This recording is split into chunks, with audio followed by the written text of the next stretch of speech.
Hello, everybody. Welcome to our CEA Siege Invite League semifinals match. If you're here last night, we had Rochester Institute of Technology defeat Penn State University on map 3 to advance to the finals of Invite League. Tonight, we're going to have University of Akron versus Carnegie Mellon University fight off in the semifinals Invite League match to see who faces RIT for the title of Invite League champions. I am King of Dopachire, and tonight I am joined with I'm Blue Card. We should have a pretty interesting match ahead of us. We know one of the finalists for the invite season this season, I suppose. And now it's time to figure out who is going to take that last spot and guarantee at least second place this season. Tonight we have Akron versus and it should be an interesting map. We're going to be starting on Coastline, which was Akron's pick, and then going to Villa, which is Mellon's, and then with the decider of Clubhouse. It's gonna be an interesting game to say the least. But of course, before we take a look at stats first, on the have Akron. Go ahead and take it away, Dopenshire. What jumps out? It seems like we have a lot of high kills. It's a lot of fraggers coming out from Akron. A lot of positive plus 30 from plus the negative 45. I can't apparently, but yeah, a lot of very heavy fraggers. Akron entirely being a very well-rounded. Surma, CJ, IMAT, Juicy Joseph, and Prodigy, of course. That is a positive, actually. I really cannot see at all. But Surma plus 30, CJ plus 45, IMAT plus 43, Juicy Joseph on the lower end, still with positive plus 4, Prodigy with a plus 29, and a lot of well-rounded op picks from both attack and defense as well from both sides. It's definitely really interesting to see in terms of Valkyrie from Surma, a lot of intel ops really from both sides, and well, from Akron's very ahead of us. But of course, take at now Carnegie Mellon's stats. Calvrix, Kevin Joker, Sabby, Spyglass, and Yasha. Again, with some pretty impressive KDs coming out. Calvrix and Kevin Joker sitting at plus 45 and plus 59 from Kevin. Those Yasha following close up with a plus 23. And the Spyglass and Sabby kind of sitting a little bit farther behind on the support with a negative 5. But hey, support is definitely a massive siege. And optics kind of they're a lot different than Akron's. You don't see a lot of the more standard ones, like we saw the Nomad and Ash coming out. Akron. Here we have some, Sledge and Twitch as kind of counterparts, as well as a Maverick is the hard breacher on favorite attackers. And again, the Velk, the Mozzie coming out, as well as the Maestro, just kind of gives some interesting perspective on which like to play. But anyways, I don't want to hold the matchup anymore. Have both the readies from the teams. So we'll be getting right into our first map, which is going to be Coastline Head. Akron's going to be taking the defense first here. Hold them.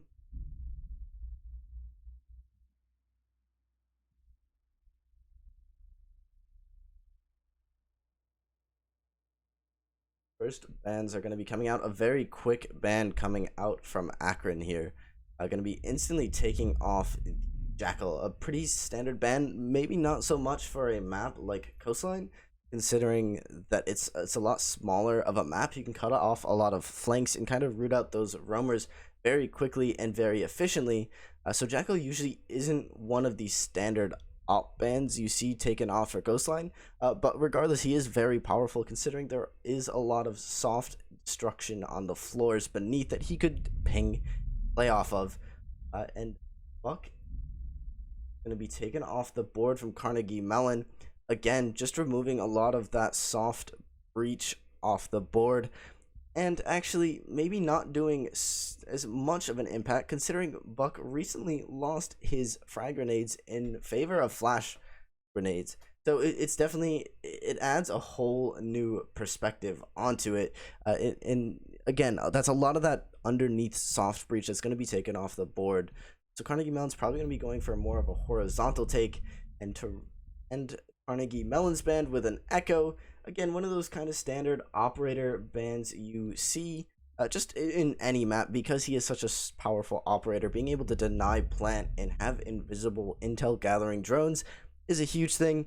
And to round the bands off, for coastline, we see the Miragon. Both the Spanish operators banned on their own map.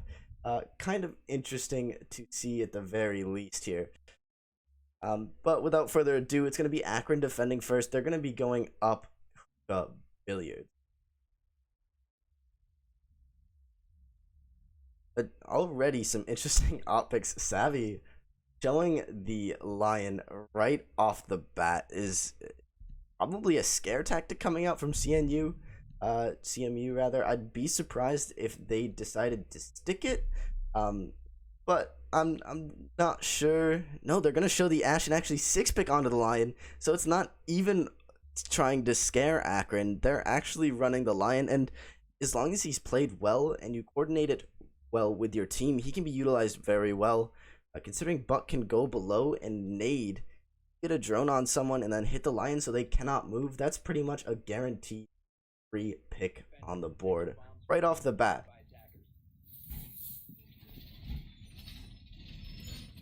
So here we see Akron going to be setting up. I'd kind of be interested to see where those Velt cams are going to go. Akron does have those Evil Eyes at their disposal, so they have a lot more intel gathering utility to play around with. It's not just based on one or the other. They have some big, obvious, indestructible eyes that kind of sit in front of your face and can also shoot lasers at you, of course, but also some smaller, kind of sneakier eyes, the evil eye black eyes, to kind of have a more stealthy approach to gathering intel.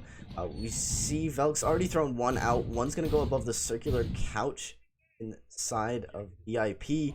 It's just going to be up to the attackers to spot this out, and seeing as they have no IQ on the board, that might be really tough for them to do, but not hesitating and showing that they have a Lion on the board. Lion is the only operator that has access to that EE1D, so the defense now knows that there is a Lion on the board.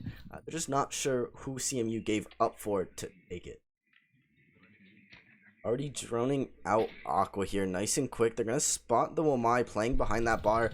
But even though the CMU knows that Wamai is there, it's not an easy task getting him out of there. He has a shield to play where he can quick peek using those little glass slits, as well as he probably has an ADS to cover the shield, and he has those magnets at his disposal to deny any utility here. You see flashes already coming out, and actually a little damage coming out from Juicy Joseph onto Calvrix to less than 25, but it's going to be Imat, who I believe runs out balcony to find one onto Yasha and another one onto Spyglass. Calvrix is going to try to keep it even here, finding a pick onto Juicy, and Savvy is going to kind of shut this rotation down, popping that EE1D. So that's one more left, but just making sure nothing spirals out of control here. Is CJ's actually still playing below in kitchen? This is an abnormal spot to see a Maestro, and it's actually going to work out for him as he finds the pick onto Kevin Joker, and it's now a 4v2 in favor of Akron. The last EE1D is coming out here, and it's Calvrix down below looking for CJ, trying to find out where he was, and she will find him looking the complete wrong direction. Obviously, that intel was more focused to be upstairs instead of downstairs, but Surma's going to find a pick onto Sabby, leaving it to a 3v1. It's all down to Calvrix, and she doesn't have that much health. She's sitting at below 50 HP, and she's going to have to try to do something to win this round out. But against 3 players, it's not going to help as Imat finds the pick through the wall. I'm not sure if there was a black eye there for intel, or he just saw her and sprayed and got the headshot. What a clean pick. Yeah, definitely was a clean pick, and I guess I'm going to get a little bit of a cleanup crew here if you weren't already sick of my voice from that 3-hour cast before. I am back after some Discord issues, and actually I will be going right back away as the King of Dopenshire has returned. Goodbye, everybody. I've been C-Daps. Hello, Dopenshire. It's great for you to join. Oh, he's not really back yet. He's just sitting. Okay, cool. Anyways, looking into the next round here, Akron is going to be going downstairs kitchen service here. Um, not really much on the op change up, bringing a dock this time. I'm at from the Jaeger onto the dock. Juicy Joseph's going to be on the Jaeger this time. CMU's loadout is going to be looking fairly similar as well, and this time hiding the Capitao instead of the Lion, considering, well, they already 6'd the Lion. Akron is probably recognized that they're going to 6 it again. Yeah, and I am finally back. Hey. Two semifinal matches in a row and 2 Discord outages in my area in a row. Gotta love it. Going absolutely great, but I am here. It looks like we are some good match. Blue Card, how about you tell us what is going on in this round? This round or the last round? The round that is about to come up here. This round 2. Okay, round 2, just about to start into this. CMU already being a round down is not a huge deal. Coastline is probably the most just frag heavy map. It's the map that rotated. It's based around frags. There isn't a lot of strat that goes into Coastline. There always is a little bit, but at the end of the day, Coastline just kind of comes down to frags more often than a lot of other maps. And it's really just going to come down to CMU to be able to kind of choke up and put a stop to Akron's roam, because they are such a great roaming team. And not only that, they always have the backup for the roamer to cover it. So even if the roamer does fall, there is almost always a refrag that comes out very quickly from Akron. And I mean, CJ just playing it super versatile. As soon as he gets droned out, is going to back and actually drop that barbed wire that he was saving in his pocket. Yeah, this is looking pretty interesting here, as we have at least 5 still alive on Akron with about 2 minutes left in the round. It's definitely a very close game we're watching here. We're going to see some drone action coming out from Akron. They're going to drone into Blue Bar, from Carnegie Mellon. Going to drone into Blue Bar into Kitchen just to make sure that that area is clear. Yeah, and we're going to see CJ here holding in security. We're going to be watching to see if anyone's holding that, as Calvix is already taking into office there. That's going to be an EE1D scan come out to shut a lot of rotations down. And it's going to be Carnegie Mellon who's actually taken full control of Blue Bar here. But Akron is still going to have some sort of presence. No, they've taken full control of both bars. Yeah, they're not really going for a vertical take here, it seems. They're going for a full horizontal. There's still a bunch of roamers upstairs, and Calvix trying to prone by is not going to quite miss the gaze of Imat, holding from above in luggage, looking down in Prodigy with another one onto Yasha. That's the Capitao gone. That's a lot of utility gone for CMU. That's not going to stop Kevin Joker from refragging and trying to bring his team back into the fight. Spyglass is also giving him a handout, taking out Imat, and actually Surma is on very, very low HP, being dropped in about a bullet or two. And some of these pre-fires, if a single bullet catches him, that's actually an advantage for Carnegie Mellon here. Yeah, with about 30 seconds left in a round, it is still a 3v3, but as you said, Surma is very low on HP with exactly 40 seconds left, just a little bit less than that. Spyglass is going to have to push with the team and get some kills. The smoke is going to go out, pushing one of them back, but a kill is going to go out, and all of a sudden, Akron is in control. Yeah, but not for too much longer here, as Kevin Joker finds one onto CJ, bringing it back to an even 2v2. And it's just going to come down to the clock ticking down. A smoke canister comes out. Spyglass is going to be very lit, but he's going to push through the smoke. But unfortunately, he's going to fall to Prodigy as Surma finds Kevin in lobby. Just not mattering that he's on that 1 HP. He's going to take it out anyway. Yeah, definitely good round from Akron, putting them at a 2-0 lead. That's going to be some nice momentum starting out on the defense for them. Let's see on round 3 where they decide to go. I think they're going to go Blue Bar Sunrise. And that's going to be definitely an interesting site to hold. They are bringing the Maestro, so that's definitely going to help them out just a little bit. But, besides that, we're going to have a lot of fragging power come out here, as we're going to see Zofia get picked up. We're going to have that Nomad and the Lion. A lot of interesting combinations. Yeah, CMU just kind of sticking to their guts here with the Lion and the Nomad, just trying to shut down those flanks as quickly as they possibly can. But it's really not working out for them, as Akron has just been on that roam and they haven't really taken much presence. Yeah, they took bars, but the roamers were upstairs. You can't cut roamers off if you don't push where they are.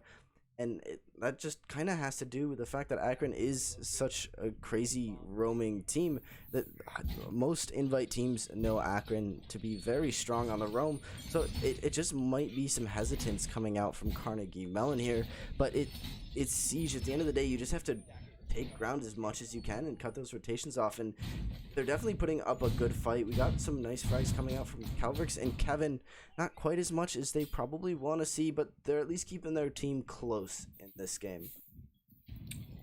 Yeah, we're currently sitting here in prep phase. We're seeing a nice hold coming out from both sides, but it is an interesting site to hold, as we don't see really too many teams go towards the site. So how Akron decides to hold this is going to be very, very interesting in how this changes the game. Yeah, just a nice slow attack, not using the EE1D right off the bat. They're going to be saving it to try to utilize it more efficiently once they have some sort of presence in the building. There's some pre-fires coming out from Kevin Joker, just making sure that there's no one sitting tight in those corners, trying to take one up on him. But some drones coming out from lobby here as the Legion spotted out in security. Joseph is probably going to back off a little bit, but he does have those goose covers retreat, but it's going to be Kevin Joker from all the way hookah balcony to find Imat and take him off the board. That's the top fragger for Akron, gone so early, and Yasha with another onto Juicy, but not before Juicy can get the impact off and finish the down Calvrix. Yeah, it's going to be a nice start for Carnegie Mellon, as Imat and Juicy are down for the count. Let's see, Jaeger and the Legion. Legion being gone early in the round is especially advantageous to them.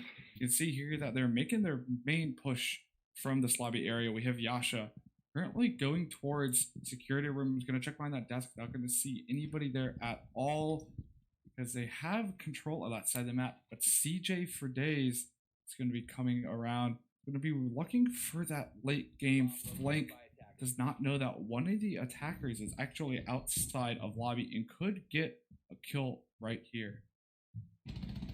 Kind of interesting to see Castle holding in courtyard as well, being such a vulnerable spot, but it doesn't matter. CJ has his back, finding the frag out that front lobby door, and Surma following it up with a pick onto Spyglass. That's a Zofia, and now I believe that was the Lion off the board as well. Well, he's gone now, and it's just down to Yasha and Kevin Joker.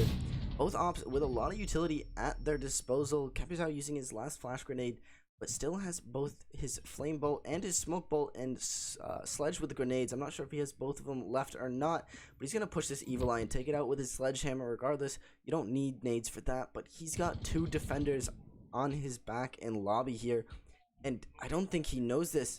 It's going to be CJ who takes the peek, but Kevin finds one and swings in with the SMG and finds another onto Surma. Beautiful double coming out from Kevin, and it's now the advantage of CMU here. It's now down just to Prodigy to close this out, but again, utility still at his disposal. He has one Toxic Babe left in his pocket.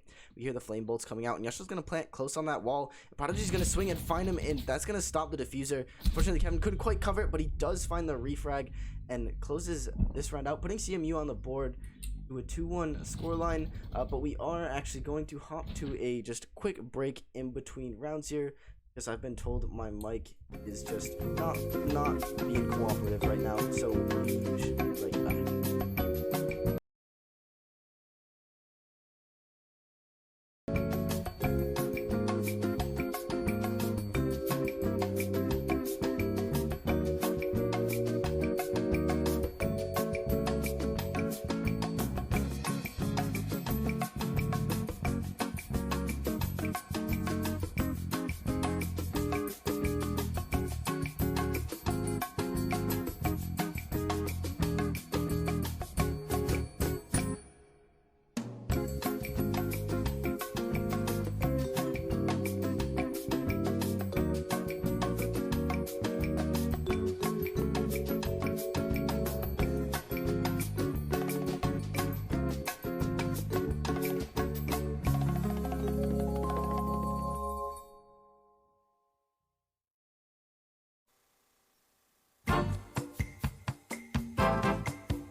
just joining us, and we're getting right into round 4. Looks like they're going to take us back to Hookah second floor, and they're going to take out the Wamai, Maestro, Jaeger, and Smoke. And we're going to see who Surma's hovering to pick, but for the most part, it seems like Carnegie Mellon is running the similar lineup that they've been running this entire map. Yeah, almost getting that complete site rotation in, but not quite, as Carnegie Mellon had something else to say about it. Really clutching that out thanks to Kevin Joker on that gun, using that L85 and the SMG-11 very effectively. And Coastline just coming down to just out-fragging the other team puts Carnegie Mellon on the board, but we'll be going back to Hookah and Billiards, which the first time around Akron had almost no problem defending. Yeah, it seems like Akron's done a good job at defending. They did lose the previous round, but winning a double bar is definitely not the easiest thing. So that's definitely not a surprise. But, we are on round 4, and this is going to be a pretty big round, because if Akron wins this, they do have a 3-1 lead, which, is not necessarily bad for defense. On defense, especially on maps like this, you want to go 4 wins, 2 losses, which is usually the 4-2 split we talk about. Putting those evil eyes again, just making sure to gather as much intel as they can. I don't think CMU even got into a position where those evil eyes were effective, as they're placed kind of towards sight, and fortunately Carnegie Mellon just couldn't quite get close, but a cam going outside, I'm pretty sure it's going to land on those palm trees there. It's definitely going to get some early game intel, and again, Carnegie is not rocking an IQ, so this could be detrimental if they don't spot this out. Yeah, we're going to have some drone action coming in to that VIP area. We're going to Surma actually using that cam to hold VIP as best as they can. Looks like Sabico is actually going to pick up the first kill onto CJ. Going to be the opening pick coming out from Carnegie Mellon, taking down the Maestro. Yeah, Carnegie Mellon is looking like they're getting some sort of momentum going here. After winning that last round, coming in with quite the bang and an early pick, taking Maestro off the board. That's a huge op to get off so early. Those evil eyes are locked in place. They won't be able to look around or get zapped. They can still gather intel, but that's as long as they're facing the correct direction. And actually, the Wamai is already going to be rooted out of Aqua from below. That was a really nice take, but unfortunately, it came at a cost. Yasha and Sabi being a very low HP, but on the flip side, Juicy Joseph is as well. We're going to have a nice time condition for Carnegie Mellon. That's not a very good word for it, but they still have a minute and a half left in the round. They've already taken down one of the strongest defenders in the game, and they're making good presence on the site by using angles from above, below, and outside. And see a line charge go out as Summer is going to come into fire, quite literally, with Yasha. Is actually going to take down none of them, as Cavric's going to pick up a double kill onto Juicy Joseph and Surma. But Prodigy is going to pick up Yasha as a refrag. We're going to see IMAT rotating back to site, knows that there are 2 over near Aquarium. But with a minute left on the clock and the advantage in favor of Carnegie Mellon, this could be their round as IMAT finishes the downed player, bringing it to a 2v3. They do have quite the bit of presence here. Diffuser is in Aqua, and it's just Calvrix in Aqua alone. Her other 2 attackers are trying to push Hookah, which is good for split presence, but when she's alone with the Diffuser is not, because now IMAT can focus completely on Hookah, and it's a 2v2 now. This is not looking good. Spyglass and Kevin Joker are going to have to try to win this out, and they definitely could. Kevin Joker clutched the last round. This is definitely doable. But against IMAT and Prodigy, both being pretty prominent fraggers themselves and with ability at their disposal. But Kevin with a nade is going to try to find one, but that ADS is going to catch it out, and IMAT's going to actually catch Spyglass on the rotate, and Prodigy watching his back, covering that hookah door off onto Kevin. Yeah, it's definitely a good round from Akron. Showed their ability to really take back and stay pretty chill on the defense, not getting too aggressive when they were down, but playing just aggressive enough to come away and get them round number 3, and that's going to put them just about where they want. We're going to go to round 5, and if they can get this 4th win, that'll be a very nice spot for them going into the second half of this map. Yeah, being on the defense for Coastline, pretty much for any map, for defense half, you want to be sitting at the 2-4 just with the general nature of the game being slightly defender sided. If you're going into the half 2-4, you're sitting pretty even, give or take some maps, but Coastline definitely isn't an exception to that rule. If you're going 4-2, you're sitting pretty good, especially if you can just keep on fragging, and perhaps your stronger operators are on the flip side of attack or defense. But it really just comes down in a 6-pick from the Wamai on to the Wamai from Akron. It's definitely going to throw CMU for a little bit of a loop. We're going to have a nice lineup from both teams. We're going to see Juicy Joseph pick up Wamai, newly introduced to CEA Siege during the playoff season, as he and Callie are now able to be played. Oryx and Yana are not able to be played, for those of you that do not know, so that's why you're seeing no one pick them at the moment. We'll see them in the fall, but for now, we have Wamai coming out, and I'm really liking how Wamai is being introduced to a lot of team compositions on this defense. We saw in their previous semifinals match last night, in a lot of the playoff games for Openly, we've seen Wamai take a pretty big presence, and that's what's going to happen here. Juicy Joseph picking up the Wamai. The rest of the team is going to pick pretty standard operators to do a hold. We got the Mozzie, the Jaeger, and the Smoke are going to make it very hard for a push to go down from Carnegie Mellon.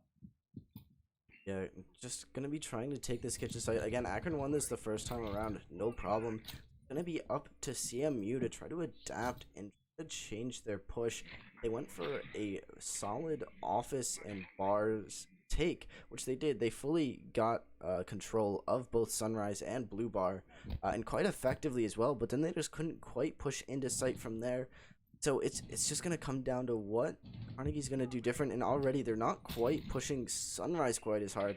Might be putting some pressure through office onto Blue Bar, but definitely being a lot more careful with this attack. Make sure to drone everything, and make sure not to swing into any held angles before it's properly dropped out. Yeah, and this is going to be a kitchen hold, which we did see Akron hold successfully on the second round of this map. We already have Kevin Joker in Hookah is going to be droning down towards kitchen, but CJ is going to pick up Sabby with Spyglass, getting the refrag. This is a Nomad coming in, getting that refrag. Still has few air jabs left to use. Calvert's is actually already above kitchen. She's going to fire some shots down towards that first floor and try to get some nice vertical angles and vertical gameplay going early in this round. With a minute and a half left, Carnegie Mellon has decent control of the second floor. They still have to push their way down, but with these angles opening, it's going to be a little bit harder, however, as Surma is going to take out Spyglass. Yeah, and you got to think, those black eyes are on the board somewhere, and Mellon doesn't quite know where they are. The C4s could be coming out whenever, especially with the intel if there is a black eye up top.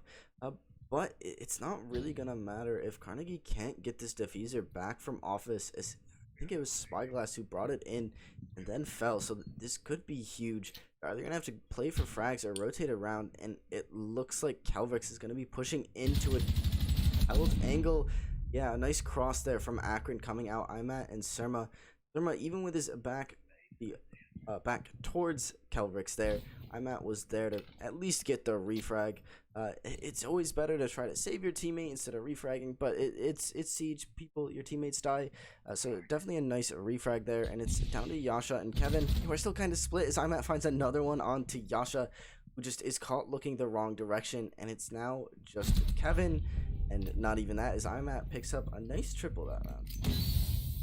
Yeah, it's definitely a nice play from Akron. Again, showing how strong they are on defense in this league. They are seeded number 1, so it is no surprise that Akron is very good. It's no surprise that Carnegie Mellon is very good. Both of these teams are the top percent of CEA.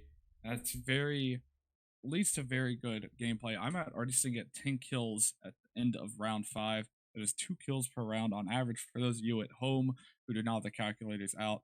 We're going to go to round 6, and this is going to be the last round of the first half. And you know, Blue Card, earlier you were talking about the 4-2 split that teams like to see. And so we are going down to this double bar. And if Carnegie Mellon can get this 4-2 split, that's going to put them in a nice, comfortable position to get a little bit of lead back as we get towards the end of this map. However, if Akron wins this round, then this could spell a little bit of a mound that Carnegie Mellon will have to climb up in their next half. And yeah, definitely. But Siege is all kind of about that headspace. And if you're Carnegie Mellon, you won bars last time around. Yeah, it was a little close, but you still won it. So you gotta kind of go into this round here saying, yeah, we'll take this one, and then we'll go defense 4-2 and probably even 5-1. And as a matter of if that happens or not, that depends on how the rounds are played out. But yeah, if Carnegie Mellon does not manage to get this round out, it's going to be quite the hill to climb up. It's definitely not impossible, and at the end of the day, this is Akron's map, so again, you're kind of expecting to see Akron win out, but it's always a pleasant surprise to see the other team win the opposing team's map. Yeah, last night, those of you that watched, we had RIT and Penn State win their own map, and then it go to the decider, and that could be what we see here. As Carnegie Mellon is going to take us to Villa, no matter what happens at the end of this map, as it is a best of 3. First one to win 2 maps wins the series, and we still got a good amount of rounds left to play. At the very least, 2 more after this should Akron sweep 3 in a row, and we could see overtime. You never know what happens. Still a lot of rounds left to play as Carnegie Mellon is going to start droning into that hookah side. Knows someone is up there, actually going to ping them out for the team. It's actually going to be Surma using that Jackal, or not Jackal, Vigil cloaking device to keep the drones at bay and just waste a little bit of time off the clock for Carnegie Mellon. Yeah, and it really is all about that time. The majority of these rounds we have seen run down to pretty much the wire within a few seconds. As usually attackers are a little bit on top of the push here, but it ends. And Akron is just holding a very, very spread out first floor hold. We see Juicy Joseph on the Legion, in lobby holding the desk, and with some support from CJ, who's in security. And Carnegie sticking to that line is going to pop it and push into Hookah, but not before Imat finds the pick onto Calvix. That was probably from bathroom hatch or either from white stairs towards front door. I'm not entirely sure, but that's the Zofia off the board. And the attackers are starting to take some sort of presence from Hookah as Imat was busy on the other side of the map. So Calvix's death was not for nothing. Yeah, they have good control of Hookah, I would say, and they're making a good push. They have control above site, and that's going to be pretty critical at opening some long angles. Spyglass is going to be watching that cool vibe sterile, but it looks like Kevin Joker is going to come to heads here with Imat. Imat's going to get a double, make that triple, as Kevin Joker and Spyglass are going to fall to the 13 into Jaeger. Make that a refrag here as Saviko is going to pick up Juicy Joseph near the site, and all of a sudden, Carnegie Mellon has a slightly better chance of pulling this out than they did a couple seconds ago. Yeah, but they still do have to worry about Imat, who is upstairs. He's probably going to be rotating down, considering the attackers are now on the first floor. And Yasha with the diffuser is going to be trying to push in through Sauna, but he's got to deal with that Smoke who's playing couches. He's using his utility pretty effectively there. Capita's going to think he's actually behind bar, using those flame bolts to flame behind bar, but not going to quite find him. It's going to be Prodigy to sit him down, denying Imat of the ace. Savvy pushes through lobby and finds the pick onto CJ, leaving Savvy in a 1v3, and Imat is going to clean it up for a nice 4K. Not quite the ace, but a nice 4K nonetheless. Yeah, with that, Akron has entered what I have dubbed the danger zone of CEA Siege. Once you hit that 5-round marker with any lead above your opponent, getting that next round win puts you at 6 rounds, and that guarantees a tie for the first part of the map. And if this happens, that means the most Carnegie Mellon can do is go into overtime on this map, and that's not a very advantageous position to be in, because Carnegie Mellon has to win at least 5 of these 6 rounds for that to occur. Now, they could still win 6 rounds in a row, but Akron's going to have a statistically better chance at getting 2 of the next 4 rounds. If they hold this 4-2 split that we talk about, then they will win their map, and we will go to University of Akron winning map 1. Still at least 2 rounds left to play, and Akron is going to opt to take some different operators that we haven't seen out. Twitch has really not seen much play from the side of Carnegie Mellon, but CJ is going to take up that operator. Which being known from her prime days with that deadly F2 that she has at her disposal. Not quite so much anymore, considering the devs deemed it necessary to up the recoil on the F2 by quite a fair bit, but that doesn't, it makes it a lot less potential of a fragging weapon, but this is just due to the fire rate and the one-shot headshot. It still is a very effective weapon at fragging out. A little bit decrease of the mag capacity as well, but 5 bullets at the end of the day usually doesn't make a difference. But Carnegie Mellon is going to be starting in the standard billiards site here, going to be trying to win these next, hopefully 6 rounds out, going for a perfect defensive half. But Akron is going to try their very best to deny it, and they're feeling themselves right now. Is with a 5-1 lead, you feel pretty confident here, and it shows as Surma's pushing right in without really any drones coming out. There's one pushing security, but it's Vigil. The drone can't quite see it, but Surma nonetheless can see him and finds Yasha. That's a Yasha off the board. That's the Roamer gone, peeking up through the drone hole, sees the Rook as well. Joker just couldn't sorry, that's the Doc. I can't tell from their headsets, but Kevin Joker just barely missing the head is Surma crossed. And it looks like Imat's going to be opening Hookah door with that Ash charge, placing it a little bit back, and it's going to be draining all the utility that's on there. Yeah, I mean, Imat on that Ash is going to be an insane force to be reckoned with. Already sitting at 14 kills. Combined with that, R4C is going to deal a lot of damage to Carnegie Mellon's defense. They have the numbers here. Akron up 5-3, make that 5-2. CJ picks up Savvy. This is not looking very good for CMU in a 2v5. Make that a 2v4 as Kelvix finds one onto Juicy Joseph, but Surma and Imat quick on the collapse there, finding the last 2 members of Carnegie Mellon off, and that's match point for Akron, bringing the scoreline to 6-1. Akron only needs one more round to close this map up, and now Carnegie Mellon just has to try to fight for that tie to bring it to OT, and even then Akron could win it there. So it's definitely going to be a very, very hard fight, but Carnegie Mellon could very well pull it off. Kevin Joker fragging out, as well as Cavrix in the same scoreline, and more in the first half. We haven't seen him much on the defensive side, but if they decide to pop off, as well as some really solid support from their teammates as well, it could turn the tides. Yeah, I mean, I've seen both of these teams play, not just this season, but throughout a couple seasons ago in my time here at CEA as a caster, and both these teams have very good players and are very good teams, and I could definitely see this match becoming closer as time goes on, especially once we get to Villa. I can really see these teams fighting neck and neck for the finals position in playoffs for Invite League. But with that, Akron is up with 5 rounds above Carnegie Mellon, and it is 6-1 scoreline. And as you said, it is match point. If Carnegie Mellon loses one of the next 5 rounds, Akron wins the map, and we will go immediately to Villa. But round differential does matter in terms of not overtime, but decider match side. So getting as many rounds here for Carnegie Mellon is going to be crucial to their overall series performance. Yeah, any of you who aren't familiar with the way CEA does it, it's I'm pretty sure this is how the majority of other leagues do it, like Pro League as well. But whoever has the better round differential between the first 2 maps, if one team wins one and one team wins the other, whoever has the better round differential gets to decide the starting side for the decider map, which can be huge if you go on a map that's heavily defender or attacker sided. Clubhouse is one of those more evenly matched maps, I would say, so it's not that huge of a deal, but just being able to decide is huge. Just like Yasha being back in security after being fragged so early off last round, is going to come back and get his revenge on Surma, taking him off the board. And this time actually supported by Calvrix as well with that shotgun and SMG-11.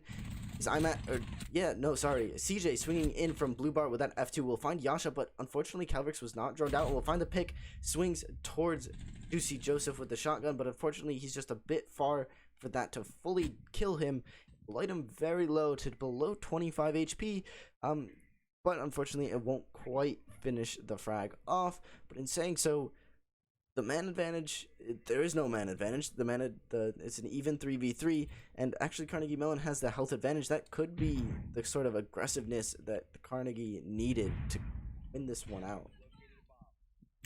minute 45 left in the round, and we have, as you said, an even score line. We're going to see Juicy Joseph here use that asphyxiation bolt to hit up that cool vibe stairwell. That's going to be some hot vibes coming out from that utility here as Kevin Joker is going to hold down that stairway, helping out Spyglass on the Wamai, who is currently kind of watching 3 angles at once to deal with people who are maybe pushing from below, but also watching the window and the door on Hookah as those smokes are going to go out. It's going to take some pot shots in. No one has entered yet. Savvy is holding that angle onto doorway. IMAT is going to take out Spyglass, however. That's going to be Savvy with the refrag onto IMAT. Kevin Joker is going to get another one onto Juicy Joseph, and Savvy is going to keep Carnegie Mellon alive and taking out Prodigy, sending us to the next round, still match point. Yeah, CMU showing that, hey, even though we're down 5 rounds, you guys are on match point. Okay, you guys haven't won this yet. We're still in it. We're going to keep fighting this. And that was actually a pretty decisive round for Carnegie Mellon, bringing it to a 3. There was 3 players alive, which is quite substantial considering. But just a look at the board. I'm at just being insane here, almost getting that 20. If this does end up being the last round, we'll only need we'll need a 4K to reach that milestone. I'm sure that's what he's gunning for, but I'm sure Carnegie not want that to happen as they're going to be going down to Kitchen. We haven't seen this site from Carnegie Mellon yet. We haven't seen Akron attack it, so it's really gonna come down to whether CMU kind of has sort of new interesting strats to really hold this out that Akron just really isn't expecting. Yeah, I mean, they still have a little bit of air left in them after winning that last round. We are going to go down to Kitchen, and this is definitely a site that is a little bit easier to attack, I would say, than Hookah Billiards. However, they're still going to have to win the round. It is match point. They have to win the next 4, including this map, or including this round, sorry, without slipping up once and giving it around to Akron. It's going to be a pretty tall order. They are on defense spot. The big question here is once we go to double bar or penthouse without the mirror in play, how is that going to play in a Carnegie Mellon, and are they going to be able to win that out? We saw the last 2 rounds on double bar was very close between attack and defense, and it can go either way when it becomes very close, and you can't afford another round if you're Carnegie Mellon. Yeah, you really quite literally cannot. Is again, that match point is well reminded underneath the scoreline there, but Akron not being quite dissuaded from that last round, playing this again quite aggressively. Surma peeking in, does have the drone in front of him this time, playing a little bit farther back from it, so the intel fully goes out, and the air traps are going out as well. One on top of that security doorway to watch the flank is IMAT's pushed into Sunrise here. This is, again, it's kind of an interesting horizontal take coming out from the attack. Is, well, a lot of the roamers and defense offsite is dedicated up top. A little bit different from Akron is that CMU isn't playing anyone in that lobby. Kevin Joker and Bathroom could swing out and take some long picks with that ACOG, but Calvix trying to take a peek onto the window with the SMG-11 is going to be sat down by that F2 from CJ, giving Akron the man advantage here very early into the round. Is not something you want to see, especially with a 6-2 scoreline, but it's definitely one of those peaks you have to take. You kind of have to spice it up if you're Carnegie Mellon to keep yourself in the game, but losing that player so early could be detrimental as IMAT's already pressuring Kitchen door here. Yeah, IMAT's still sitting at that 2 kills per round. Kill death round ratio, I guess you could say. Kills per death per round, yeah. Yes, kills per death per round. Baby.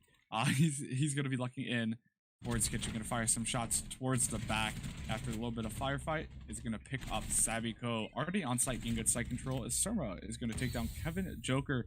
Looks like Akron is in position to finish this out. As Spyglass is gonna be taken down by IMAT with the double kill. IMAT is gonna finish it up by taking out Yasha. Flawless round for University of Akron, winning map 1. Good halves coming out from both teams. We're going to get ready to go into map 2, which is going to be Carnegie Mellon's pick of Villa. Yeah, and what a way to win Coastline out, winning it with a flawless round. Just showing the aggression here. Akron just setting it up and knocking it down very, very quickly with the collapse on site. I'm at pushing in very aggressively, but he had that nice cover from his teammates. Oh, and I'm at one pick away from that 20. I'm sure he's going to be gunning for it next map as well. But before that, we're going to take a 5-minute break here. I personally need some water. But we will be right back for map 2, and which will be Villa, right? Yes, Villa. And then hopefully we get to see Club tonight as well. So don't go anywhere.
Welcome back, everybody. Sorry for the quick intermission, but we are going to get into map 2 in a second here, which is going to be University of Akron versus Carnegie Mellon, sorry, on Villa Carnegie Mellon's pick. If you missed us on the previous map, we are going to be, sorry, I cannot speak. We had University of Akron's pick of Coastline, where they won 7-2 against Carnegie Mellon. We're going to get into the ban phase here of Villa, which is Carnegie Mellon's pick. We're going to have University of Akron ban away the first attacker of the map. I would not be surprised if they banned away a Thatcher, as people do not like to play with Thatcher recently. We saw no Thatcher or Jackal play last night in the other Invite League semi-final playoffs match. We're going to have a very slow ban coming out here from Akron. They're taking their time to decide, and as I called it, it will be Thatcher. No one wants to play with my poor boy Thatcher. Of course, no one is quite the fan of Thatcher here, as we see him banned almost consistently in every single match as it seems. But definitely a change-up coming from Akron. Instead of getting rid of that Jackal, getting rid of the Thatcher, probably considering their defense first. And Thatcher is really solid op at either getting walls open, denying utility, or just being well-rounded. And there's not much cost to him. And Carnegie Mellon is going to answer with the Jackal ban in here. Kind of interesting to see. Apparently both teams dislike both the Thatcher and the Jackals was taken off here. And Mellon, quick with the response, is going to getting rid of Mira off the board. We won't be seeing her again. Both Spanish ops gone. Seeing them at all from map. Yeah, and Jackal is a very smart ban for this, especially Mirror. Both of those really play well. Jackal plays into the roam component of this map, and Mirror really makes Aviator Games room insanely difficult to push from study side. Akron is going to be slow with their last ban, but is going to finally lock it in, and we're going to see that Echo off the board. Another very common ban here at CEA. A lot of these operators don't see too much playtime, and that's kind of unfortunate for them. Everyone wants to get some playtime here in R6, but they will not be seen on this map at all tonight. Akron is going to start defending, and they're going to go for Aviator Games room. Definitely your staple first site pick. Some teams opt to go Trophy Saturate first, but Akron is not one of those teams, as they're going to lock in that Aviator Games room. Team compositions coming out from both sides with some similarities between previous map and this map. Yeah, again, Carnegie Mellon sticking to their guns here, bringing the Lion. I don't think we've seen a single round without them bringing it, and it's definitely a solid pick considering how much Akron is mobile and constantly moving around. But a little bit of a change as we see the IQ on the board to try to maybe counter some of the utility that Akron is bringing, considering Thatcher is banned. Being able to see those equal eyes and the goos is huge, considering the whole point of that gadget is kind of to be stealthy and to not be seen. To be able to spot that out, and they don't really have much protection. Once you see them, you just shoot them and they're taken off the board for the defenders. But they're gonna try it out. It's definitely a smart play to bring the IQ. I was kind of surprised I didn't see her soon. Yeah, I mean, we saw a lot of Valkyrie play by both teams on the previous map, and having that Legion and the Jaeger on top, that's going to be a lot of utility that Calvrix can take out, and she's going to be a pretty big component in the anti-utility game for Carnegie Mellon University. We're going to see a cam coming out from Surma out that bathroom window towards the north side of the map, as most of Carnegie Mellon is going to spawn by ruins. It's like they're going to push pretty hard. They're going to be pretty cautious of that master bedroom window. Looks like we're going to have some of their players come from roundabout by the main doorway and start shooting into the 90 hallway that is by site. Yeah, already driving out CJ on the Maestro, not allowing him to play quite tight on that desk as he'd probably like to, but setting up a run out might actually be Surma prepping those windows. Not quite going to see it. It looks like Surma's actually going to end up vaulting out. That's a really long run out for Surma, taking Kevin off the board, but a beautiful refrag as Spyglass is there as he hops back in. It's kind of the downside for those long run out flanks, is that you're spotted for so long. Attack has so much time to get into a position to refrag you once you get in the building. But definitely is probably a worthy trade here, as Kevin Joker on the Nomad. That's a lot of utility for the flank watch gone and off the board. Whereas Velk, her cameras are already out. She can now just fully not worry about not dying because she's already dead and just sit on them and watch them. But CJ finding a pick from 90, I believe. Maybe he's swinging top study there, but he's going to take that was Spyglass off the board. That's Zof. That's a lot of concussions gone. And, well, there's not much really left for the attack here as the Claymore goes down. And now just a flashes on Therm. And I'm actually not quite sure what Lion's got on his second. Yeah, we're going to have the flashes come out, and Yash is going to try to get that wall open. The EE1D is going to go off from Sabiko, and that wall is going to start to potentially be opened.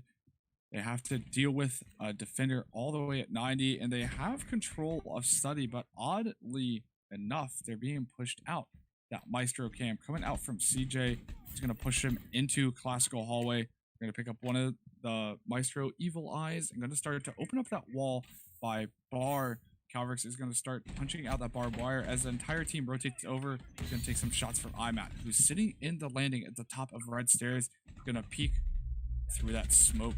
He's going to actually fire and take down Calvrix. Yash is going to respond by taking out Prodigy, but IMAT is there taking down Sabiko, with CJ finishing it off for Akron, taking out Yasha and getting Akron their first defensive win of Villa.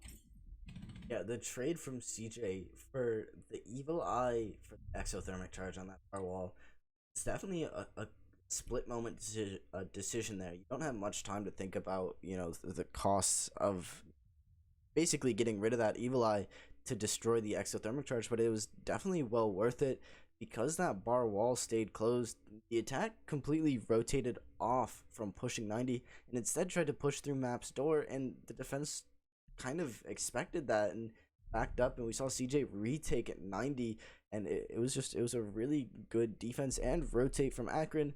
But again, it's defense. That's kind of what you expect to see from Siege is a proper defense winning the majority of the rounds. And Carnegie Mellon here going to be sixing off the IQ to take a buck, probably due to the fact they don't see any more Valkyrie on the board. There's no more need for that sort of utility denial. Yeah, there's still Mozzie. Yeah, oh, well, that's a lot of utility on the board. I would argue IQ is always useful, but Buck just opting to be deemed more useful in the eyes of CMU. Yeah, that Buck is definitely going to be fairly useful, as if they can control a kitchen on that first floor, they can do a lot of damage going up above into the master bedroom trophy statuary area.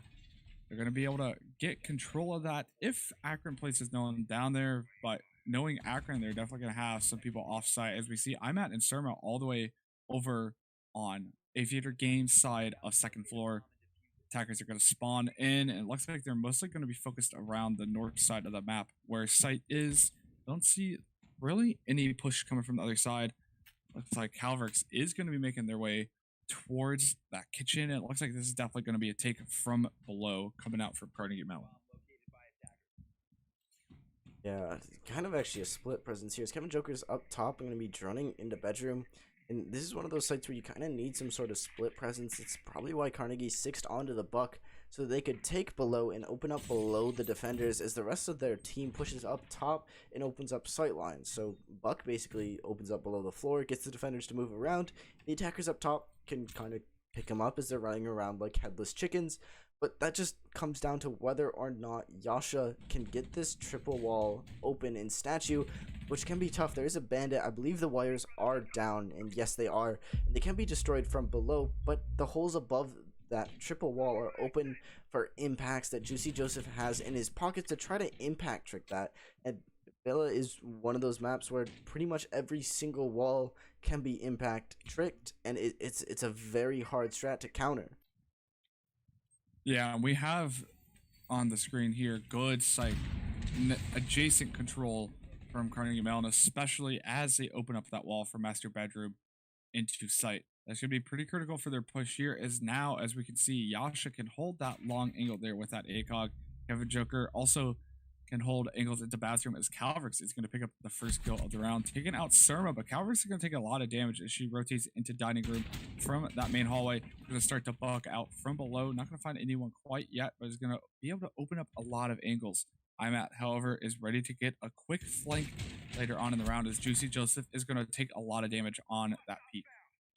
They're just trying to get that goo out. It's going to give him some sort of intel, but it might not be worth the amount of health lost. I believe that's the last E1D comes out. Is CJ just doesn't care and is going to swing on the breach regardless with the Alda, but Calvrix holding below that Astro hatch there is going to find Juicy on the drop, but CJ quick on the refrag is going to drop Yasha, but again with a refrag, Spyglass dropping dropping Maestro, and Yasha with a Claymore, and Kevin Joker to finish it out. A beautiful collapse from Carnegie Mellon there. It looked like they were taking a little bit long, but that was just them setting up everything they needed to so they could have that very prominent collapse and just win the second round out. Already just this map looking to be a lot closer than map 1.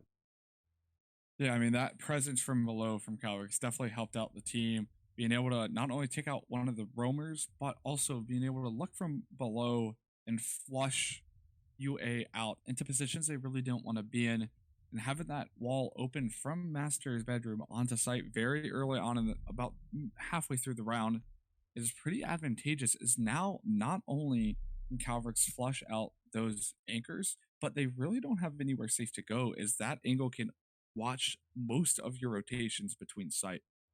Definitely a very good take from Carnegie Mellon, but we're going to see Akron opt to go back to that site. We're going to see if Carnegie Mellon can opt to do it again and take this to a 1-2 scoreline, or if Akron is going to successfully defend the site on their second try. Just when we thought Savvy was going to not play the Lion, going to six back to it, and instead showing the Amaru, going to result in Akron playing a little bit closer to site, considering how quickly Amaru can just get into site, and with that LMG in her hands can cause a lot of damage. But Sabiko is going to take the line instead, again to try to shut down the rotates, but an adaptation coming out from Akron with the Vigil pick.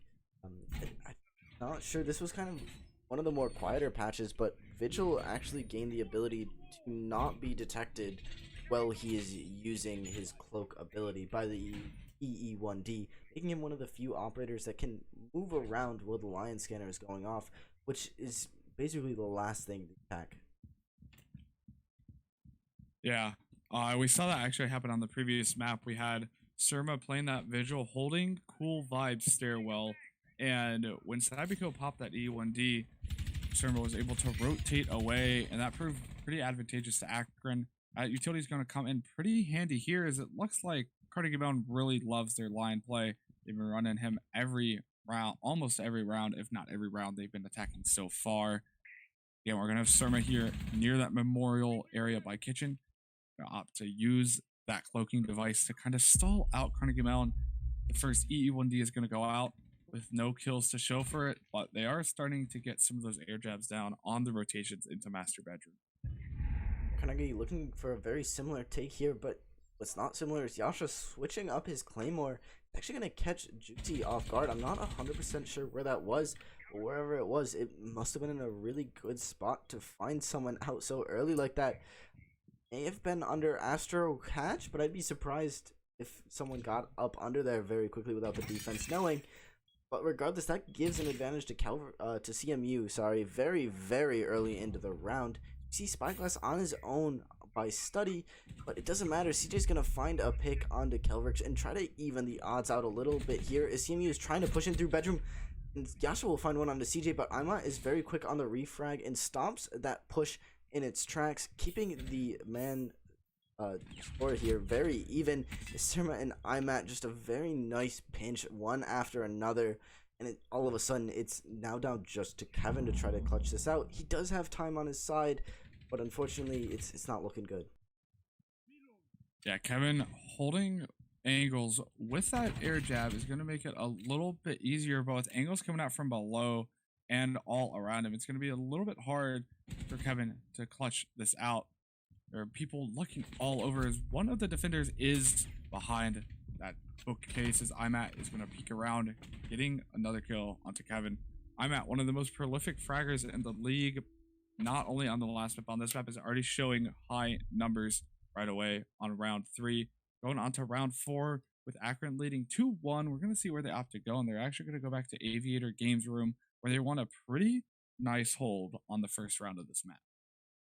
And again, it's just now down to CMU to try to adapt and change their strat up to get Akron, try to take the lead back from Akron and tie it up and hopefully try to pull it forward. But again, a 4-2 split on defense isn't anything crazy. So considering CMU already has one down, they're on track to get that 4-2 and maybe even a 3-3 split if they step it up a little bit here. But in terms of operators, both teams really aren't changing much up. Pretty stagnant in terms of loadouts. But it's coming very close for both sides. So if it's not broke, don't fix it. Yeah, I mean, there are two main ways to adapt in Siege. One of the ways to adapt, which some teams prefer, is to switch up your operator picks to counter pick other operators. For instance, if you see a team playing a lot of Maestro, you might want to bring an Ash or a Zofia, or potentially Sledge to counter pick that. If you see a team bring an Echo a lot, you might want to bring an IQ or a Thatcher instead. But a lot of teams also try to switch up what they're doing every round. As this is going to be the second round we've seen on this site, both teams kind of have a basic gist of what the other team does. Not to mention, a lot of these teams do watch film of the other team just to prepare for these semifinal matches. So both teams know what to expect. And if they can shake it up and go against the expectations of the other team, that adaptation could grant them 1 or 2 kills that they need to win this round. Carnegie Mellon is looking to tie up this with a 2-2 scoreline, as Calvix is going to lead the charge, droning in that main hallway, as Kevin Joker is going to luck towards the living room side of the map. Gonna make sure that his immediate run out is here very, very well. But if you remember from the first round, it wasn't actually the run out from that window, out from a window further north of him, and he actually did air jab that off. We just caught him coming back from doing that on drone as well. So if Surma does decide to try to run out of that window again, he'll be knocked on his butt for a few seconds at least. Give Kevin Joker some time to react to that. The ADS and 90 is already being drained here. That's 3 flashes. I believe that's all of Kevin Joker's flashes gone already, but that's an ADS drain. That's utility gone. If there can CMU can get nades on this window, that would be a free pick, but unfortunately there just aren't any operators with grenades on CMU. Buck recently losing him will just have the flashes at his disposal, and it's gonna be CJ who finds the opening pick onto Kevin Joker, who was upside down repelled on that 90 window. Yeah, and with Nomad down, no longer having to worry about air jabs, Yasha is actually going to open up that study wall, which is different than last time. Is going to actually grab Juicy Joseph with a nice headshot. With a minute and a half left in the round, Carnegie Mellon is looking very strong here, but Summer's going to have something to say that, taking down Calvrix with Sabiko getting the frag onto IMAT. Frag for frag here, as it's a 3v3, sorry, for each team. We're going to see the E1D come out as Carnegie Mellon is going to push closer to site. Yeah, 2 defenders coming up from red. That's Mistro from Volt and IMAT on the Jaeger rotating up from red stairs. No, that's Surma, sorry.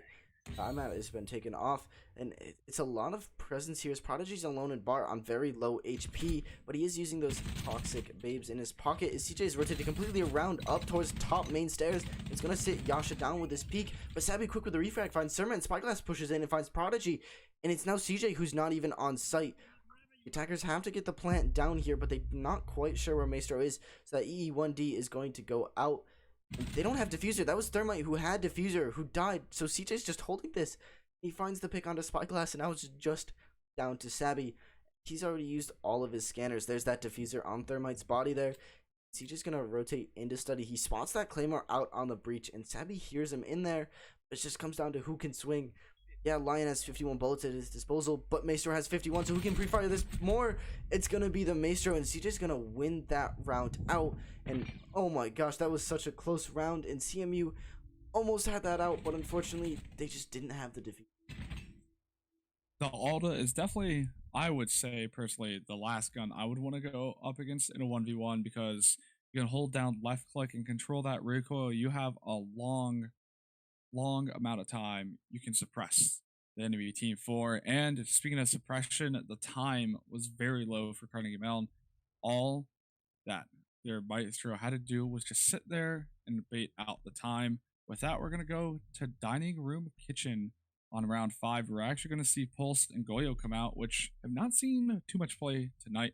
Pulse is going to be very advantageous for Akron as they're going to be able to C4 from below onto Master Bedroom. And Goyo, although receiving a nerf in a patch this previous week, having only 2 Goyo shields instead of 3 now, still going to be very, very strong against a push from these Carnegie Mellon attackers. Yeah, not only losing one of the Vulcan shields, but also a significant damage to the CSG has. I would like to say the biggest damage increase that's seen, but I'm 100% sure. Down from something like 88, 56, not 100%. About 54 or something. Somewhere around there, but it's still a significant amount. So close, within 20 meters against 3 speeds, it's still a 2-shot. But against the armors, it's going to take a few more bullets, and every millisecond counts in Siege, and every bullet counts. Just having that little bullet leeway could mean the difference between you winning and losing engagement. So it's just going to come down to how Spyglass can use the TCSG, and it isn't all about the fragging potential. It can be used for rotates or holes for nitros as well, but very quick push coming out from CMU, swinging in through Pantry. The E1D is out. Sledge as well. There's 3 attackers here pushing in towards Kitchen. I'm at those going to find the first on the Calverx and Juicy onto Sabby. It's not on just to the 3 attackers in Kitchen here. And they're going to have to push their way through, but it's a single door, and that's a nitro out. Is not going to detonate, but they're trapped here. They didn't quite get the push into sight. The smokes come down, but they still have to push that single door. Yashe pushes in. Nitro comes out, and it's not on just to Kevin in a 1v5, and this is not looking good. I'm at swinging on that door as the Jaeger with a pre-fire coming out finds one, but unfortunately Prodigy is right there on mute with the SMG-11. Finish that round out, and that was a very quick round. Insanely quick round. The rush, well, it might have been a good idea to switch it up, as both of these teams have played very slow and methodical throughout the series tonight. The rush would have switched it up, and that could have been a great adaptation that would have netted them around. But unfortunately, Carnegie Mellon, Akron is going to walk away with the tertiary site win, allowing them to go back to Trophy Room at Statuary. This has been the only site so far that Carnegie Mellon has been able to successfully attack. And if they do win this, they will have pretty manageable position, only being down 2 rounds, going on to a defensive half. But if Akron wins this, we could see a repeat of map 1. Yeah, don't want to see Akron win out, because then you get some deja vu back from map 1 where they went 5-1 from the attack to the defense, so they do have the leg up. Plus this is CM. They could pull something out here in the end. Just gonna come down. I saw a quick flash of the pulse from Surma, and yeah, he's actually going to 6-pick and stick onto the pulse, which could suggest a bit of vertical play coming out from Akron. A pulse with that cardiac sensor at his disposal. He can see people through the floors, as well as that nitro could potentially destroy the attacking team if they're not careful. And CMU has brought IQ the first round, but has not brought her since, so definitely this pulse was a very good read coming out from Akron. Yeah, especially not having the buck. The buck is what signaled that Carnegie Mellon is going to send someone below. But having the sledge instead, Sledge really can't reach the roof with his hammer. So I doubt that Carnegie Mellon will be making too much of a presence on Kitchen. And as you said, that gives Surma free range of the first floor to really use that C4 and that cardiac sensor to get 1, 2, potentially 5 kills if it's placed well enough. But I have not seen a 5-kill C4 in CEA. It's never too late, you know? True, but I don't think it's gonna happen considering CMU pushes quite split. They usually have 3 will push in together while the other 2 push from a different angle, which is definitely something you see quite often. Just trying to get the defense's attention split can win gunfights. You see Sabby and Yasha. It's like 4 people pushing in through bedroom here, so perhaps we could see a 5-man C4, but I don't think Pulse is gonna wait for that. I think he's probably just gonna secure that early pick if it's delivered to him. But nothing is going to be there quite yet. He's below on his scanner. He spots 4 of them out. knows one in bet is in the master bedroom. That's a lot of really solid calls for his team here. And they know the majority of the push is coming from bedroom, so they can focus on that. And yeah, there's the Nitro from Surma. It's going to find Yasha. That's the Thermite off the board. That's no more hard breaching from Carnegie Mellon. Surma's going to use that cardiac sensor to start taking some pot shots through the floor. Actually got a little bit of damage on Kevin Joker there. Carnegie Mellon still has room to push here, but as he said, with that Thermite being down, it's going to be a little bit harder for them to gain access to trophy statue area, as they cannot open up that wall that they've opened up the previous 2 times we visited the site. Surma is still on that first floor in kitchen uncontested. No one has been sent down from Carnegie Mellon. Sabby is going to pick up Juicy Joseph with Surma still doing a lot of damage from below. Yeah, instead of holding below, Surma is going to rotate back up into sight, considering the majority of the push is coming through. And that's going to be Zofia, who swings into Astra, but the call from the Evil Eye as well as the Zaps is going to down and finish her with Prodigy. Kevin Joker tries to push in through that master door, but Imat is there to sit him down. Sabby with a double kill on the round is left alone with Diffuser, 75 HP. One more scan on that EE1D, but he is still being shot below from the pulse. He's going to swing back into master, and Imat is there holding the ankle, will sit him down. That's almost it is a complete replica of what happened map 1 as we go into the side swap 5-1 in favor of Akron. Yeah, having the Thatcher and Jackal down is definitely going to make attacking a little bit harder. So not count Carnegie Mellon down for the count yet. They do have to fight Akron when they are in the danger zone, as I call it, sitting at that 5-round total. But with only 4 rounds to go to tie it back up, they're going to take it to Aviator Games room. We're going to see the Doc mute Jaeger, Mozzie, and Vigil come out. And Akron's first lineup of the half is going to be Nomad, Ash, Hibana, Zofia, and IQ. We're going to see what 6 picks are going to come out from both of these teams, whether they lock in these lineups or try to fake a pick and go to a different operator. And it's not looking like anyone's going to 6-pick. A lot of members from Carnegie Mellon here not quite locking it in, just making sure that they're of their operators, and yeah, it looks like they are. 6 picks gonna coming out, but CMU rocking that mute Mozzie combo, a strong duo, and I feel like I talk about them every single game nowadays, and that just kind of shows how strong they are as a pair. Being able to deny a lot of intel is huge for Siege, considering intel is king, of course, and attackers, basically most attackers rely on their drones to be able to really push into sight. Now whether or not it'll counter Akron will just depend. Akron has shown to be a very competent fragging team here. I'm at with 9 kills and CJ close behind with 8. On the flip side, Yasha with 5 and Sabby with 4, so just a round's difference really for either of them, but it's gonna be tough as Akron has kind of got the gas going right now, and I don't think they plan on stopping. She's spawning in ruins all alone, doesn't have Diffuser. Diffuser is going to be on the other side of the map. See, I don't know if he's gonna rotate with his team or just try to solo push Study, but I'm at just pre-firing through some windows, hoping to get just a nice free pick in case someone is on the defense is caught slacking. Yeah, I'm at the classic Ash Jaeger main. Pulling out those high kills is again going to be forced to reckon with for Carnegie Mellon. But they do have a nice hold coming out here. Very strong lineup. We do see that one of them is actually below. Make that 2. Spyglass and Calvix are going to be hanging out in the kitchen pantry area. Going to be waiting for the late flank, leaving just the other 3 to hold sight. With Akron pushing from mainly master bedroom, with the exception of Juicy Joseph sitting on that balcony.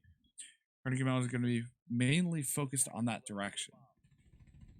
Again, Juicy Joseph is just, his main goal is to just kind of split the defense and get their attention, not solely focused on one spot. Well, now the attack is basically completely enclosed sight, having that Study presence as well as the 90 and probably the vault presence before too long here.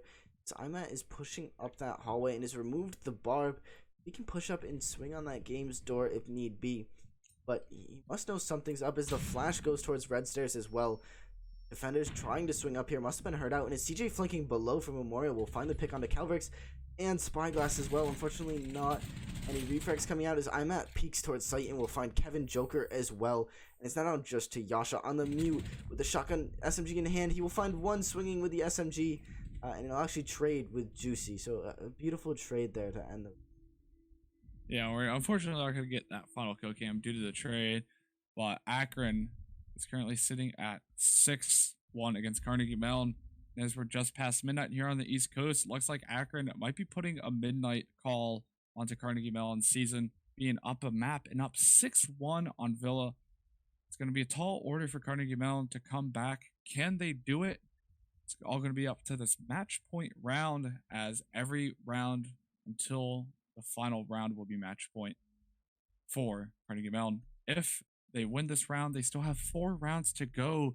Winning 5 rounds in a row is definitely going to be difficult, but not an impossible task. We have seen teams come back from worse before. Still an exciting match. Do not leave yet if you're still with us, as this game is going to get closer and closer by the minute. We're going to go down to Living Room Library, actually, which is probably the last site I would expect them to pick, but it is a gambit and it could work out in their favor. Yeah, CMU just trying anything to try to throw Akron off. And, well, we saw last map, Akron kind of got a little overconfident with the 6-1 scoreline, pushing very aggressively, and actually led to CMU winning the round out, giving them a little bit of a jump start. Fortunately, Akron was able to close the next round out, but if Akron kind of isn't careful with their droning and is too aggressive, CMU could win this round out and then start chaining rounds together, and we could potentially see a map 3 coming up. Clubhouse, I'd be looking forward to it. But Living Room is definitely an interesting site. It's a tertiary site for a reason, usually because Trophy, Statuary, and Aviator Games is a stronger site. But that could be what CMU is banking on, is that the fact that you don't see Living Room very often at all. I don't think I've seen Living Room in a game ever. So it would definitely throw me off if I was on Akron. But it can throw them off. Now it just kind of depends on whether or not CMU can capitalize on that and find some picks. Yeah, I mean, going back to what you said, I don't think I've ever seen that site picked ever in my time here at CEA since Villa came out. And that means that it's usually not a site teams will prep strats for, but if Carnegie Mellon, as this is their map pick, has strats picked out for this site, this could get them a very nice surprise round onto Akron. You see that they're playing it kind of like Aviator Games Room. They have 2 or 3 defenders, upstairs. We do see IMAT and team have control of the Trophy Statuary side of the floor, but they're going to have to deal with a teammate or an enemy on red stairs and 2 in Aviator Games Room before they can even think about going onto that first floor. Yeah, a lot of drones, and I mean, Akron is pushing this like Aviator Games as well, taking from that bedroom across to drone out very extensively, as we see some interesting angles coming out from Yasha with the prone punch holes, watching the hallway, and Calvix trying to assist from red stairs. He's going to be drowned out and be forced to back down. He's Sylph and Ash alone to try to push both Mozzie and Bandit out from up top here, but Bandit being very, very lit. I'm at pushing from games. Swinging in is not quite going to find anything just yet. Just needs to land a few bullets as she swings in, but Kevin Joker will sit her down. But Juicy Joseph quick on the Surma quick on the refrag as Juicy Joseph finds Yasha down below. And at the end of the day, it's Akron's advantage here with 1:15 left. But they clear out up top. I thought Spyglass was up top as well. Akron may have been too quick to rotate back down to site as Calvix swings and downs Juicy Joseph, but Surma has the diffuser, starts planning and decides to come off of it. Spyglass finds another one. I believe that was from up top, and Surma, watching himself, will find a pick onto Calvix, leaving it down to Sabby and Spyglass to deny this diffuser, and that's what Sabby's going to do. He's going to swing and take Surma off the board, and now it's just down to CJ, and yes, Spyglass is still below. Akron just completely moved on from the top floor without fully clearing it, and it came back to punish him. It's now down just to CJ, who swings into sight, will down and find that shot onto Jaeger. But Spyglass, again from above, will punish Akron. Yeah, and the gambit is going to pay off for Carnegie Mellon as they're going to pick up their second round win of the map, putting them at 2-6. Still a very dangerous position as Akron is still at that match point barrier. 4 more rounds to go for Carnegie Mellon in order to tie up this map and send it to overtime before we even think about going to Clubhouse. They have to win these next few rounds. We have IMAT sitting at 10 kills and Surma sitting, or CJ, I believe that was, sitting at 11. And that's some strong fragging power coming out from University of Akron. For Carnegie Mellon, it's more spread out across the board, but Carnegie Mellon has to make up a lot more ground if they want to think about sitting this to map 3. Yeah, and now CMU is going back to Trophy Statuary Site, one of the more standard sites. They no longer have that element of surprise on their side. It's going to be down. Akron is probably a lot more rehearsed taking Trophy Statuary as opposed to Living Room. So those little mistakes, like just kind of forgetting to clear Spyglass from above, probably isn't going to happen. So it's going to come down to just CMU trying to frag this out. We've seen them run Trophy Statuary before. I believe we've seen CMU run Trophy. No, we haven't. It was just APG and then Living Room. So this will be their first time doing it. They could throw sort of a wrench in the machine, but from this setup, it doesn't look like anything too crazy is going to happen. Yeah, I mean, if it ain't broke, don't fix it. And they have definitely some strats. It is their map. We saw that it just narrowly paid off on the previous site, and they're going to have to be ever so careful, as one slip up means the end of their playoff chances this playoff run, actually, this season, because we are in the semifinals of Invite League.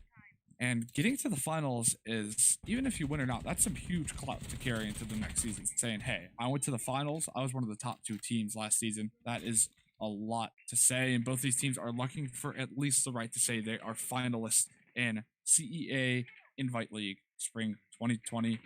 It's a very long title. It's going to be a very long season worth of work behind them. As we come to the possible culmination of the match here on this round, is Summer's going to actually be pushing pretty quickly all the way through Vault and is actually going to find Kevin Joker. Kevin Joker is going to get the headshot right away, going to overstim a little bit, taking out some drones in Vault. And now CMU has a pretty good hold there. They have to deal with IMAT, though, in Study. Yeah, Akron wasn't quite there to refrags, and Calvert's just putting the pressure on even more. We'll find a pick on a Prodigy. Is going to be trying to relieve some of that pressure. We'll find 1 and 2 onto Yasha and Kelvrix, but Kevin Joker is still on the roam. We'll find a pick onto IMAT. That's almost both the top fraggers for Akron off the board. CJ being very, very low on what looks like 1 HP. Still has to go through a Doc who was on full HP. And Juicy Joseph rotating up in towards Study to try to get that diffuser back and assist his teammate as Kevin Joker lights Juicy Joseph. I'm not quite going to finish it, but Kevin Joker finishes CJ, and it's just now down to Juicy Joseph. 75 HP. Doc gets lit up to half HP, but he's still got 2 stims in his pocket. He's going to reload. He's going to back off, make sure he's in a good position. Not going to be able to quite get that stim off, as Juicy is going to be pressuring him quite aggressively here. He's going to swing into Vault, but Kevin Joker with a 3 or 4 piece. I believe that was a 4.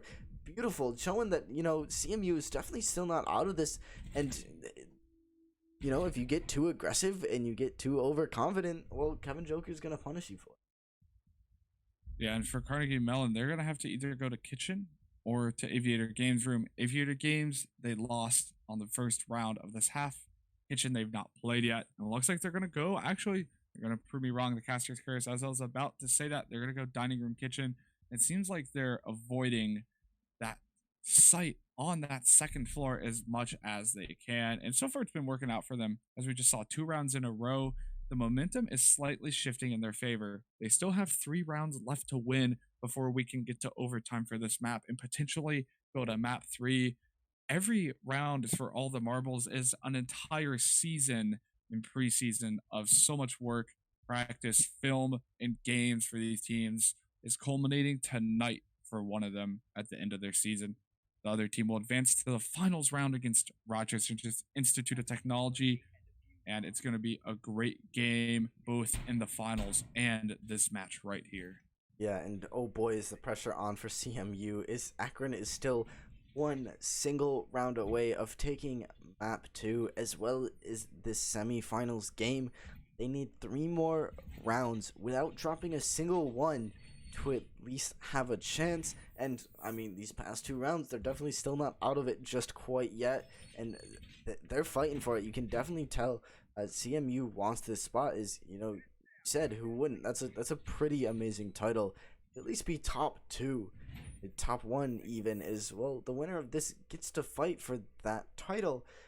But it comes down to this. Kevin Joker sitting in a nice 7 kills, definitely kind of stepping it up, or warmed up, or whatever he's doing is definitely working out for him, as he's been on top of the board for CMU, at least these past few rounds, with a really nice 4K. He's definitely feeling it.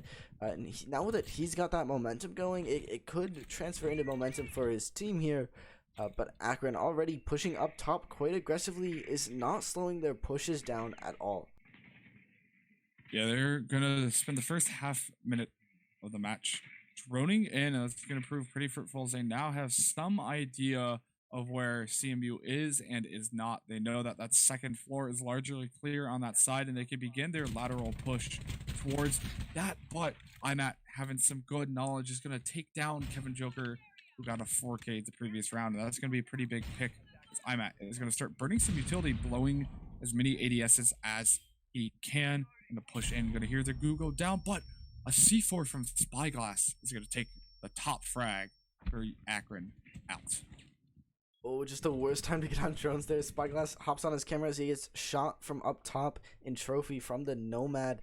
Luckily able to get out of there without taking too much damage. And there is a dock. No, the dock's off the board, so he cannot heal up anymore. CJ pushing down red stairs is going to get on drone, but you hear the pest capture it. Well, I'm sure there's a mute jammer there as well. Just again denying a lot of this intel for the attack. It's definitely shown up huge for Carnegie. Mellon here, Yesh is holding close to that door with the shotgun. If Akron can't drone this out, this could be a nice 1 or 2 piece for Yasha. But it's going to be Juicy Joseph, who's taken back inside of Laundry. There is still a Nitro on the board for the defense. Yasha should have one as well if he decides to throw another one up over that wall. But CJ is going to find the pick onto Yasha and take that last Nitro off as he pushes into Memorial, leaving the advantage to Akron with a minute left on the clock. I have to try to push something, but Spyglass is still holding inside of dining, and he's going to try to hold this off. There's now 2 attackers in Memorial, and that wall next to him is soft, and it'll be open up. He'll find the one pick on the Nomad, but unfortunately misses the flick onto CJ, the Zofia, and CJ is going to roll through. That's a triple for CJ as he pushes in, and the 4th to close out the round and the entire match. Akron is the winner and will be going to finals to face RIT. Yeah, and that is the culmination of a long season for both of these players. Fortunately for Carnegie Mellon, they're just going to come slightly short of the sweet taste of finals and gonna end off as just a semifinalist of the 16 teams in Invite League. Still very good for them, but University of Akron is going to advance to finals, and as you said, they're going to play RIT very soon, sometime next week most likely, and that final game is going to be the match of the season to watch. I expect all of you to be there. Thank you to those who are watching. We're going to do a quick little shout out to our sponsors, What's New.gg. They have great gaming apparel and some of our stuff there. Be sure to check them out, send them some love. We also have CORSAIR. They add to our prize pool, and they did some giveaways during the season, and we will send them some love. They have some great PC parts and gaming accessories for you whenever you need them at decent prices. And last but not least, we have Rogue Energy, code CEA at checkout for some great tasty energy drinks that give us a boost here when we cast. Blue Card, do you have anything else to add? Yeah, I see some asking for the interviews in the chat. Unfortunately, we won't have an interview tonight. I'm pretty sure I've casted every live Akron game, and Prodigy's had the interview. And basically the gist of it is he wears his Crocs, and that's why they do so well. So that's basically it. Stay tuned. The final match is not quite scheduled just yet, but definitely keep an ear out for that. I mean, I know I'll be there, and I'm hoping it's gonna be a really good matchup. But anyways, thank you for sticking with us. I know it's been a late night, and it's been the stream's a little scuffed. I hope we fixed it a little bit. But again, thank you guys. Stay tuned, and yeah, have a great night. Yeah, and join us tomorrow night at 8 p.m. on Friday, the 24th, for Michigan Technological University A team versus Florida International University A team Open League round of 8 match. Tomorrow at 8 p.m. Be sure to follow us on Twitter and on Twitch to get all the updates about the end of our season. Thank you for watching, as Blue Card said. Good night. See you tomorrow.